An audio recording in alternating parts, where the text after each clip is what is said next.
Now again, we're not in competition with Lee Memorial because they do extremely comprehensive testing. What we primarily will do is the neuropsychologist or the neurologist will call us. They have already done this testing, and all they want is a behind-the-wheel driving evaluation. So what will happen, and I say the majority of our work are referrals from doctors, that's probably about 90%. We will also get family. We get a lot of calls from also physical therapists who will call us up and say, look, we just want this to be an additional assessment. And so what we do, very similar to what Mark does, is we have a pretty comprehensive, it's almost identical type list that we're evaluating. We do utilize our vehicle too, which a lot of people, when they, like he said, are uncomfortable with that. But we tell them, and I have yet to have somebody, I said, within the first 10 minutes, you tell me if you're not comfortable with this car. And I've never had a person yet who have said, no, I'm not comfortable with this car. We really strive on making sure we use good vehicles, comfortable vehicles that are realistic, practical for them. It is a certified driver's ed vehicle, which all my instructors, now evaluations, I do probably 90% of them myself, because I want it to be very comprehensive. I have very good driving instructors that will teach new drivers, but when it's for evaluation, it's very similar to doing a very comprehensive police report. I want to make sure that I get as much as possible what we observed. And a lot of it is subjective. It's what I see, my opinion. But I'm making sure it's pretty well detailed. That way we're referring it back to the doctors also and to the family members to see, this is what we have. Now, what we do a little differently is, again, we don't do the comprehensive testing that they do, but we're relying on the neurologists and neuropsychologists to do that. We're just doing the actual driving evaluation. So what we do is we come to you, though, rather than you going up to Fort Myers, and that sometimes is helpful for people. We try to do 2 or 3 at a time down in like the Naples area or wherever we're at, because we're based primarily out of Fort Myers, but we come down to Naples probably lately about 3 or 4 times a week. And we'll come down to you. We will we'll drive in the areas that you normally are familiar. Very similar time frame. We're doing 45 minutes to maybe an hour and 15 minutes. We're not going to restrict the time. But we normally will tell them that we are going to drive in the locations they normally drive in. We want a variety of driving environments.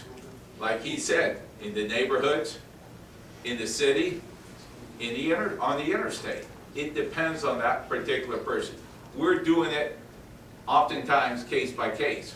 Now what we also offer, and this isn't always taken up, but we'll offer family members to come along. Now what we're doing is we're doing this as an observer. We don't, which we have to be very cautious, and you all laughed about the co-pilot, but that is so valid. That oftentimes, because of the memory challenges, they rely on the spouse. Where are we going again? What's the direction we're going?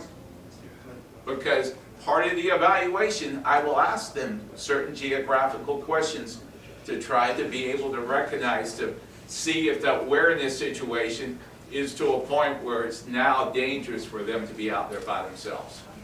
Okay? But sometimes it's helpful when we have a family member, oftentimes it would be children of the particular person being evaluated, that can now recognize, okay, that is a situation, okay? And oftentimes later on, after the evaluation, and it is very tough to explain to someone they're, in my opinion, no longer safe to be driving. But again, we work on it, and we're very compassionate about that. But oftentimes it's helpful when that family member can say, I know what you're talking about right now. And it does get very, very scary. I was in SWAT for 16 years in Miami. And I'll tell you what, sometimes doing driving evaluations are a lot more scary than I've ever had in a SWAT situation. So it can be very challenging out there also. But when I get back and I have a family member that was with me, there's no argument that that person should no longer be driving. So what I try to do is sometimes it's pretty clear they're no longer safe to drive. What happens also though is many of us who have been driving for a long time have good ingrained driving skills, okay? And that may still be there. But what's very important is for me to then send back a report to the doctor, because the doctor needs to make that determination also. There may be clinical things that Lee Memorial is able to test, that they can test or have tests that says this person's not safe because of this situation. Or, as many of these diseases are, progressive diseases. They may be safe today, but we can't guarantee that next week or a couple of weeks or 6 months from now that they're still safe.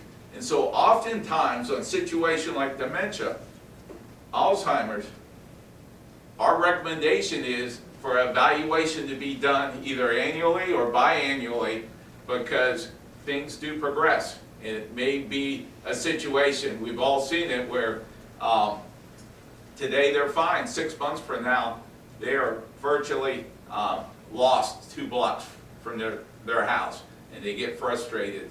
They have other sort of problems. So it's a situation. So basically our report is a very comprehensive report on all the things that Mark talked about, those check marks, which are very important.